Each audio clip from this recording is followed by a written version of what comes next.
ആ ജീവിതത്തില് അത് ചതിയെന്ന് പറയാനും പറ്റില്ല. അവൾക്ക് അങ്ങനെ ഒരു ബുദ്ധിമോശം വന്നതുകൊണ്ട് അവൾ അങ്ങനെ എന്റെ പേര് പറഞ്ഞതാണ്, അല്ലാതെ അവൾ മനഃപ്പൂർവ്വം പറയുന്നു. ആലപ്പുഴ നഗരത്തിലെ സ്കൂളിൽ സെക്യൂരിറ്റിക്കാരനായി ജോലി ചെയ്യുമ്പോഴാണ് ജോസഫ് പോക്സോ കേസിൽ അറസ്റ്റിലാകുന്നത്. സ്കൂൾ വിദ്യാർത്ഥിനിയെ പീഡിപ്പിച്ച് ഗർഭിണിയാക്കിയെന്നായിരുന്നു പരാതി. നവംബർ 8-ാം തീയതി പോലീസ് വന്ന് എന്നെ വീട്ടിൽ നിന്ന് അറസ്റ്റ് ചെയ്യാം.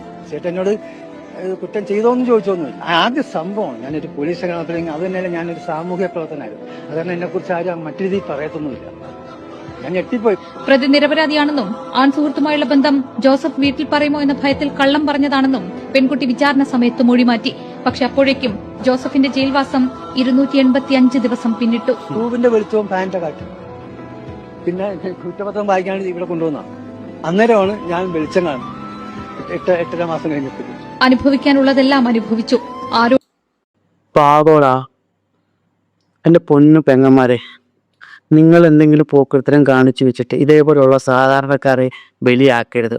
ഇപ്പം നിയമം നിങ്ങൾക്ക് എല്ലാ പരിഗണനയും തരുന്നുണ്ട്. ആ നിയമം നിങ്ങൾ ഒരിക്കലും അത് വെച്ച് മിസ്യൂസ് ചെയ്യരുത്. ചെയ്തിട്ടുണ്ടെങ്കിൽ നിങ്ങൾ 100% അതിനെതിരെ പ്രതികരിക്കണം, കേസ് ഫയൽ ചെയ്യണം. ഇതേപോലുള്ള പാവങ്ങളെ കള്ളക്കേസിൽ കൊടുക്കരുത്. അയാളുടെ ജീവിതം സത്യം ഈ ഒരു പ്രായത്തിൽ ആ ഒരു മനുഷ്യൻ അനുഭവിക്കാവുന്നതല്ല അയാളെ കൊണ്ട് അനുഭവിച്ചില്ലേ. എന്തൊരവസ്ഥയാണ്. ഇപ്പോൾ ഒരു പോക്സോ കേസ് വന്നതിന് പുള്ളിക്ക് ഇനി നാട്ടിലിറങ്ങി നടക്കാൻ പറ്റുമോ? എന്തൊക്കെ പറയുന്നു പറഞ്ഞാലും സമൂഹം അവരെ കാണുന്ന രീതിയുണ്ട്. ഒരാളുടെ സമാധാനവും അയാൾക്കുള്ള ഒരു കുടുംബം ഇങ്ങനെ ചെയ്യരുത്. അത് വലിയ തെറ്റാ. നിയമം നിങ്ങളുടെ കയ്യിലുണ്ടെന്ന് കരുതിയിട്ട് ആരെയും പിടിച്ച് എന്തും ചെയ്യാൻ എന്നുള്ളൊരു ലൈസൻസ് അല്ല. എൻ്റെ പൊന്നു പെങ്ങന്മാരെ, അങ്ങനെ ചെയ്യണം എന്ന് നിങ്ങൾ ആഗ്രഹിക്കുന്ന ആരെങ്കിലും ഉണ്ടെങ്കിൽ, നമുക്കൊരു വ്യക്തിയോട് ഇഷ്ടമല്ല എന്നുണ്ടെങ്കിൽ അയാൾ നമ്മളെ ഒന്നും ചെയ്തിട്ടില്ല എങ്കിൽ അവരെ വെറുതെ വിട്ടേക്കുക.